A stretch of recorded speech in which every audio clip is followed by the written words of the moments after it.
Hello friends, welcome back to another reaction video. So आज का podcast आने में बहुत ज़्यादा लेट लग गई due to my some personal work, but yes, commitment is commitment. अगर पॉडकास्ट बनाना है तो बनाना है, तो ठीक है। आप सबके लिए मज़ेदार पॉडकास्ट लेके मैं आ गई हूँ। तो जैसे कि आप सब ने कालू भैया का व्लॉग देख ही लिया होगा। आजकल कालू भैया वैसे काफ़ी प्रॉम्प्ट हो गए हैं, मतलब सुबह 8 बजे, ठीक 8 बजे ही टालू भैया का जो है वो व्लॉग आ जाता है। और आजकल टालू भैया ने ठान लिया कि अपने फैमिली की पोल पट्टी वो खोल के रहेंगे, सच का आईना दुनिया को दिखाते रहेंगे। लेकिन अभी भी ये आईना कुछ ज़्यादा ही धुंधला है, बिकॉज ऑडियंस जो देखना चाहती है वो टालू भैया ने कुछ बताया ही नहीं। टालू भैया ने फर्स्ट व्लॉग में बोला था मैं चंडीगढ़ से वापस क्यों आया। अब बहुत ही स्मार्ट तरीके से उन्होंने अब इस चीज़ को बिल्कुल मैनिपुलेट कर दिया, और मैनिपुलेशन का रीज़न भी कहीं ना कहीं इसी से लिंक्ड है कि टालू भैया के व्लॉग के बाद सीधा मलिक फैमिली की तरफ से आ गया था एक कार वाला व्लॉग, जिसमें कार को अच्छा खासा दिखाया गया। बट ये सस्पेंस अभी भी रखा गया है कि कार ठोकी तो ठोकी किसने। तो वहीं से टालू भैया के रवैये एकदम चेंज हो गए, और सेकंड व्लॉग से सारा का सारा सिचुएशन एकदम डिफरेंट हो गई, यानी कि विपरीत। पहले व्लॉग में बोला गया मुझे नशेड़ी बना दिया गया, मेरे व्लॉग दिखा दिए गए, मुझे बोलते हैं कि मैं बिना मेहनत के खाता हूँ, मैं किसी का दिया हुआ नहीं खाता, मैं इतना नशेड़ी नहीं था। तो वो कौन लोग थे जिन्होंने आपकी नशे की इमेज पोर्ट्रे की थी? सब कुछ ऑडियंस को साफ साफ समझ में आता है, लेकिन वही बात है ना कि खोदा पहाड़ और निकला चूहा, वो सबको पता था कि नेक्स्ट व्लॉग में ऐसे ही कुछ होने वाला है। बट फिर भी इस बार लोगों ने उम्मीद जताई थी कि हो सकता है टालू भैया कुछ सच्चाई का बयान कर दे, लेकिन सच भी तो वही बंदा बोलेगा जिसके ऊपर खुद झूठ के सवाल ना हो। तो चलिए, सब चीज़ों से अलग टालू भैया ने खोल दी है एक पंचायत। मुझे लगता है टालू भैया को कैप्शन में ये डालना चाहिए, टालू भैया की पंचायत। क्योंकि कल के व्लॉग में भी टालू भैया ने कल दो व्लॉग डाले थे फ्रेंड्स, मतलब इतने डेडिकेट हो चुके हैं टालू भैया अब अपने चैनल के लिए। बहुत अच्छी बात है कि अगर आप अपने काम के लिए डेडिकेट हो गए हो ना, तो इससे अच्छी बात तो आपके और आपकी फैमिली के लिए कुछ हो ही नहीं सकती। क्योंकि दूसरे का काम करने से अच्छा होता है अपने खुद के काम में मेहनत कर लेना। आपका परिवार भी खुश रहता है, बच्चे भी खुश रहते हैं, और सबसे बड़ी बात है कि आप और आपकी बीवी भी खुश रहती है। तो कालू भैया ने खोल लिया है पंचायत, जिसमें वो आए दिन किसी किसी को बुलाए जा रहे हैं और पोल पट्टियां खोले जा रहे हैं। कल के व्लॉग में उन्होंने ये क्लियर किया कि मेरी वाइफ के ऊपर बहुत ज़्यादा आरोप लगाए जाते हैं कि दादी के साथ ऐसा करा वैसा करा, मार पिटाई करी, टेक केयर नहीं करती थी, ऐसा करती थी वैसा करती थी। उस चीज़ की क्लैरिफिकेशन के लिए लोगों को बुलाया गया, लोगों ने वो चीज़ क्लियर करी। लेकिन मुझे नहीं लगता कि ऑडियंस में से किसी ने भी इस बात पे सवाल उठाया था कि तरोज भाभी ऐसी हो सकती है। वो बिल्कुल ऐसी नहीं हो सकती, बिकॉज हमें दिखता है कि वो मेहनत करती हैं और आदर इज्जत करने में एक नंबर है। तो ऐसा आरोप ऑडियंस ने नहीं लगाया था, तो ऑडियंस के आगे ये पंचायत रखने का कोई मैटर ही नहीं था। रही बात घर वालों की, तो घर वालों का मैटर इस व्लॉग से बाहर सॉर्ट आउट करना था, यहाँ पे आके ये चीज़ें नहीं करनी थी। चलो, यहाँ पे भी मैटर सॉल्व कर दिया। उसके बाद आज के व्लॉग में दिखाया कि भाभी की तबीयत कुछ ज़्यादा ही खराब है, और उन्होंने वो पूरी रिपोर्ट वगैरह दिखाया। तो इस चीज़ को हम बिल्कुल नहीं बोलेंगे कि वो रिपोर्ट में कोई भी झूठ है या भाभी की तबीयत में कोई भी झूठ है, क्योंकि सब चीज़ें हमारे सामने हैं। तो दैट मीन्स कि उनको स्टोन की प्रॉब्लम है।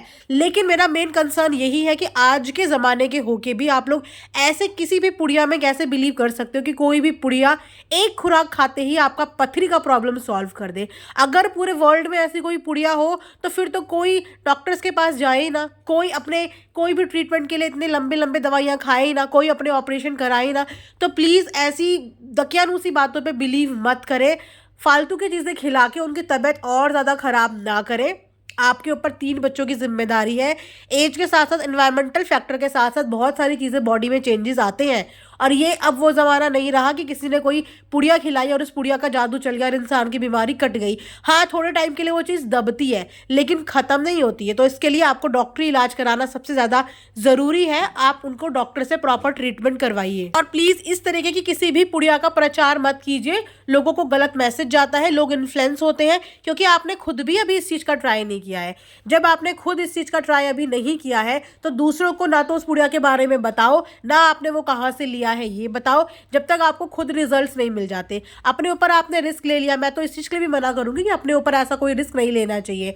बट अगर आपने ले लिया तो पहले अपने रिजल्ट का इंतजार करो, उसका रिजल्ट दिखाओ, उसके बाद दुनिया को वो चीज़ें जो है आप एडवाइस करो। वेल, चलो ठीक है। उसके अलावा इन्होंने आज सुन्नी दीदी की भी एक रिकॉर्डिंग चलाई, और पहले मुझे लगा कि दोनों भाई बहन का बहुत अच्छे से पैचअप हो चुका है, क्योंकि मैं हैरान हो गई सुन्नी दीदी की बातें सुन के। मैं लिटरली हैरान हो गई कि ये बोल क्या रही है। मतलब ये बात ऐसे कर रहे थे जैसे कि इन लोगों की कभी आपस में लड़ाइयाँ हुई ही नहीं, इन सब के बीच में प्रॉपर तरीके से कम्युनिकेशन होता रहता था, और सारी की सारी बुराइयाँ हो रही थी अपना दीदी की।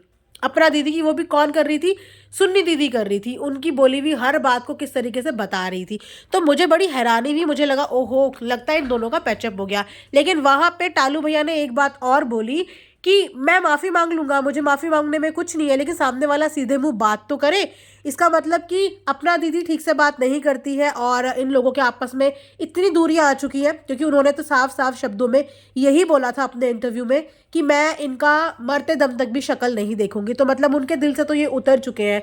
तो माफ़ी मांगने मंगवाने की बात तो बहुत ज़्यादा दूर हो चुकी है। और एक और बात इन्होंने बोला कि इंटरव्यू करते हैं, पैसे खाते हैं इंटरव्यू के, ये करते हैं वो करते हैं, ऐसे इंटरव्यू तो मैं बहुत सारे दे दूँ, जवाब मुझे भी देना आता है। तो ये बात भी मुझे थोड़ा सा सही लगी कि यस, अगर वन साइड की बात पब्लिक ने सुन ली, उसके बाद जो है टालू भैया इतने टाइम तक साइलेंट हो गए थे। उनकी उस रिकॉर्डिंग के बाद वो दोबारा कभी भी इस चीज़ के बारे में बात करते हुए नजर ही नहीं आए।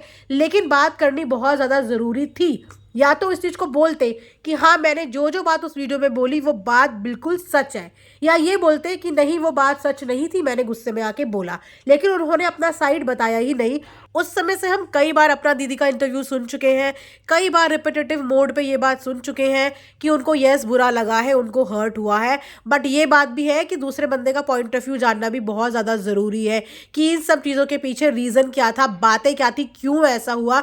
तो जहाँ पर टालू भैया ये घर गृहस्थी की पंचायत लगा ही रहे हैं, वहाँ पे किसी इंटरव्यूअर के आने का इंतजार क्यों कर रहे हैं कि कोई इंटरव्यू लेने आएगा तभी मैं सब चीज़ें बताऊंगा। आपके पास खुला प्लेटफॉर्म है यूट्यूब का, यहाँ पे सच बताओ ना कि क्या हुआ था, क्या सरकमस्टांसेस हुए थे, जो बातें आपने बोली क्या वो सच है, क्या उन बात का आपके पास कोई सबूत है। अगर सच नहीं है तो क्या वो झूठ है, आपने गुस्से में बोल दी। मतलब कुछ तो क्लियर करो, क्योंकि जब तक आप क्लियर नहीं करोगे तब तक अपना दीदी का राइट है, वो बोलती रहेंगी, वो बोलेंगी, उनका बोलना बनता है, क्योंकि आपकी तरफ से कोई सफाई नहीं आई। जिस दिन आप भी अपनी तरफ से अपनी बातें रख दोगे, अपनी बातें बता दोगे, उस दिन हो सकता है कि ऑडियंस का माइंडसेट चेंज हो जाए, ऑडियंस को इस कहानी का एक दूसरा पहलू भी जानने को सुनने को मिले। तो अगर अपने ऊपर आपको ये नेगेटिव बातें नहीं चाहिए तो आप अपनी सफाई दो, बिकॉज यहाँ पे बोलने की बात है, जो जैसा बोलेगा उसको ऑडियंस उसी नजरिए से देखेगी। तो बजाय ये पंचायत पंचायत खेलने के, उस मेन एलिगेशन पे बात करो जो एलिगेशन आपके ऊपर लगा और जिसकी वजह से आपकी इज्जत भी गिरी, आपके व्यूज भी गिरे और आपकी ऑडियंस भी खराब हुई। यहाँ तक कि इन्होंने तो ये भी साफ साफ बोल दिया कि अपना की ही वजह से इन्होंने अपना पहला चैनल पे व्लॉगिंग करनी छोड़ दी थी, बिकॉज इनको इतने नेगेटिव व्यूज आ रहे थे, इतने नेगेटिव कमेंट्स आ रहे थे कि शायद इन्होंने व्लॉगिंग करनी छोड़ दी। लेकिन छोड़ने की बजाय उस चीज का इन्हें भी सामना करना था और अपना पक्ष रखना था कि क्या हुआ था क्या नहीं हुआ था। ये वाया वाया बात करके और पहेलियों में बात करके किसी को कुछ भी समझ में नहीं आया। तो बेहतर यही होता है कि जब कोई कंट्रोवर्सी शुरू कर दो ना, तो उसको क्लोजर भी अच्छे से दो, ताकि ना तो आपकी इमेज खराब हो ना सामने वाले की खराब हो। क्योंकि अपना दीदी तो अपनी इमेज क्लियर कर ही चुकी है। जो यकीन मानने वाले होंगे वो उनकी बात पे डेफिनेटली यकीन कर रहे होंगे, और जो नहीं मानने वाले होंगे वो नहीं कर रहे होंगे। लेकिन आपने उस समय से कुछ नहीं बोला। अब अचानक इतने टाइम के बाद आपको सब कुछ क्लियर करना है, दूध का दूध और पानी का पानी क्लियर करना है। तो हम तो यही चाहते हैं कि प्लीज़ दूध का दूध और पानी का पानी क्लियर करो, ताकि हमें भी थोड़ी क्लैरिटी मिले। और ये बंद दरवाजों के अंदर हम भी नहीं रहना चाहते कि वहां से अपना दीदी रोती है तो हमें उनके लिए भी बुरा लगता है, यहाँ से अगर तरोज भाभी रोती है तो उनके लिए भी बुरा लगता है। बिकॉज हमारे लिए सब इक्वल है, एक ही प्लेटफॉर्म पे है। इट्स जस्ट अबाउट कि आपके व्लॉग में जो भी प्रॉब्लमेटिक चीज़ें दिखती हैं, उन प्रॉब्लमेटिक चीज़ों पर हम बात करते हैं, क्लियर करने की कोशिश करते हैं, ताकि आप लोगों के ऊपर जोर आए और आप लोग उन चीज़ों को क्लियर करो। सो ये था मेरा आज का एक रिएक्शन। कमेंट सेक्शन में ज़रूर बताना क्या टालू भैया का किया हुआ ये सारा आज का व्लॉग आप लोगों को कैसा लगा। क्या आप लोग भी ये नहीं चाहते कि टालू भैया भी अपनी साइड बताएं कि एक्चुअल में क्या रीजंस थे, क्या हुआ था, कितना सच है कितना झूठ है। इंटरव्यूअर के आने का इंतजार मत करो, अपना यूट्यूब का चैनल है आपके पास, आप उसमें बोलो और बताओ कि क्या हुआ था क्या नहीं हुआ था, क्लियर करो सबको। ठीक है, तो यही पे आज का रिएक्शन एंड करते हैं। Thanks for watching earth mom Dehradun.